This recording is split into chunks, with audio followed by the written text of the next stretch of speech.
waxaanu maanta la joognaa maama Maryan oo iyadu aan indhaweyd bal la tacaalaysay xanuunka kansarka oo kaga dhacay maqaarka mid kamid ah lugaheega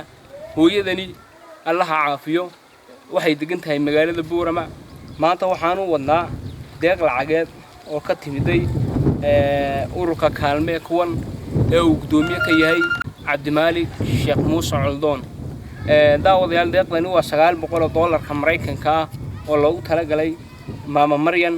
si insha Allah taala ay ugu qabsato wixii yani baahideeda ah ee ay yani wax kaga tarayso insha Allah lugteeda insha Allah waxaan rajaynayaa Ilaahay inuu caafimaad taam siiyo waa xanuunka kansarka insha Allah Ilaahayna ha ka caafiyo walaalayaal Buurama ay ku sugan tahay Maryan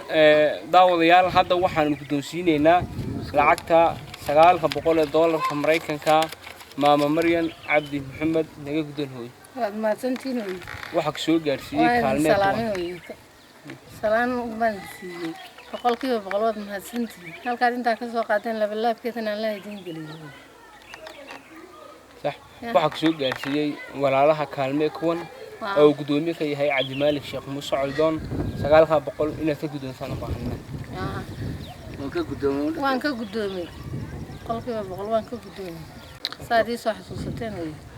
إلهي إننا wax khayr leh leen ku duceeyay $900 bay soo gaadhay marka mar labaad umada muxsiniinta ma waxaad ka codsanaysaa in lagu soo caawiyo dida Ilaahay caafiyana waa diga wareynaysi ya sax deegaanada de umada la dhigi maayo meesha waan guddoonsinay lacagtii deeqdii $900 ee ka timiday ololaha kaalme kuwan ee gudoomiye ka yahay Cabdimaalik Sheekh Muuse Coldoon insha Allah walaalayaal hadaad mar labaad jeceshihiin inaad soo caawisaan maamadan lugta kansarku kaga dhacay oo caawin labaad ugu tala gashaan walaalayaal wadna la soo xiriiri doontaan aadna u mahadsantiin